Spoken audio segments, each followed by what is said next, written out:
Okay, everyone, here we go. As promised, a little tidbit of our Pilates core routine. So how this works is we hold in our plank for 30 seconds and then we do a core exercise for 30 seconds. So we're going to start off in our plank, 30 seconds on, no biggie. You can either be on your forearms or on your hands. Right now I'm on my forearms.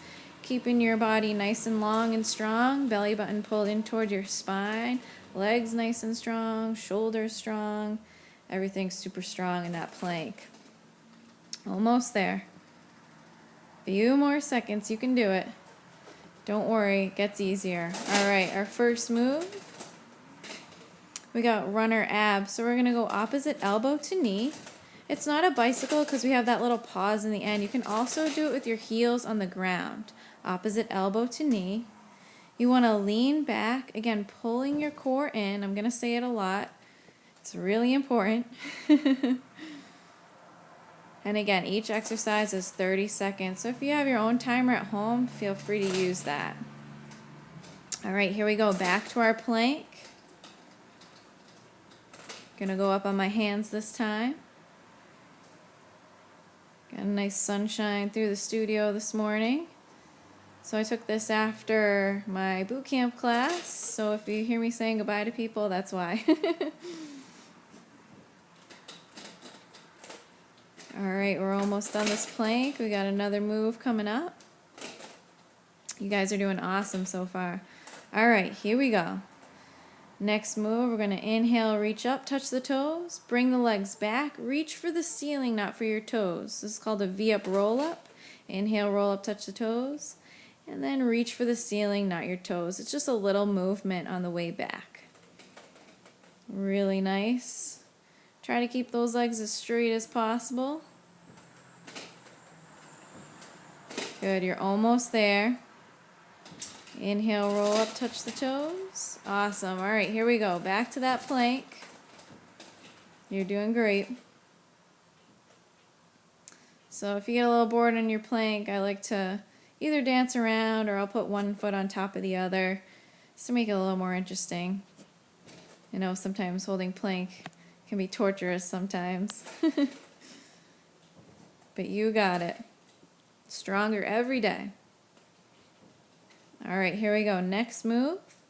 Gonna come down on our backs, flutter kicks. So your shoulders are either on the ground or they're off the ground. Hands behind the head. So again, you can have your shoulders off the ground. I like to bring my hands right into my chest when I do that part. Seems a little bit, I don't know, more balance for me, I guess. When I put my hands behind my ears, I kind of come up a little bit. That's all right too.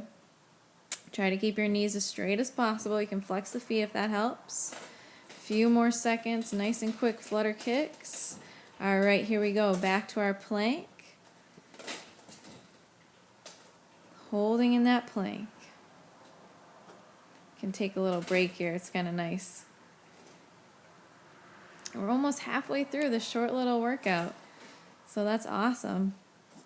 We do it a little bit longer in my Pilates class, but feel free to play this video twice or 3 times if you want. Why not? Get after it.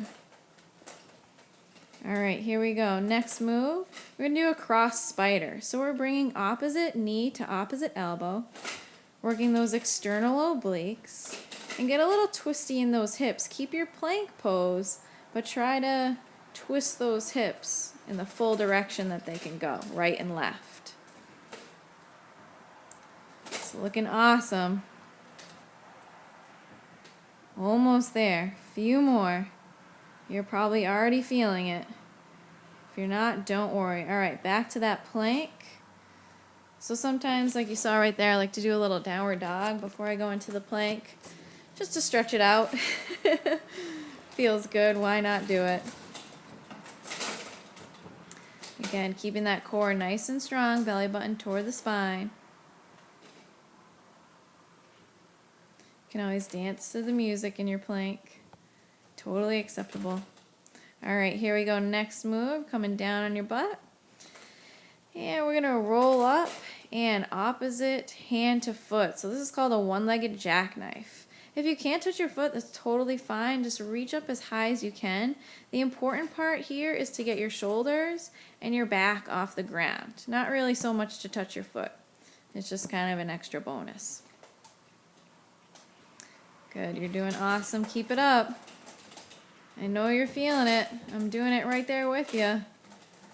Here we go, back to our plank. Whew, almost there. Just a few more minutes of effort for this little core workout. And by now you're a master of your plank.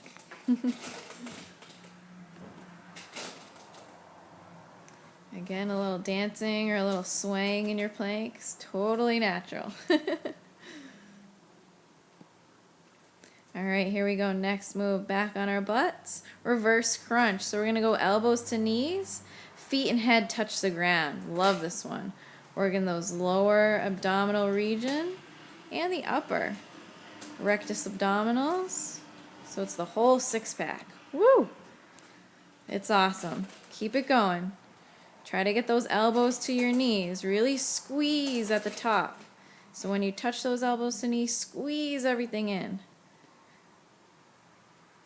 All right, here we go. You know what's coming. Back to that plank. We only got a few more moves left. Can't believe we are almost there. I'm going to say it again, but you're doing awesome. So keep it up.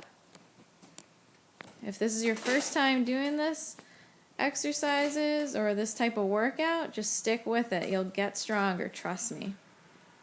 I see it all the time in my classes. So I have to keep making them harder. All right, here we go. Next move. So this is just a regular spider tap. So we're going right knee to right elbow, left knee to left elbow. And we just keep alternating here. Stay low in your plank. It's easy to want to take your hips up like you're going into a downward dog, but just stay in that plank pose. Trust me, you'll feel it. You're almost there. All right, here we go, back to that plank. I guess I thought I was going to stay on my hands plank, but went down to my forearms. I think we have one move left. That's good news.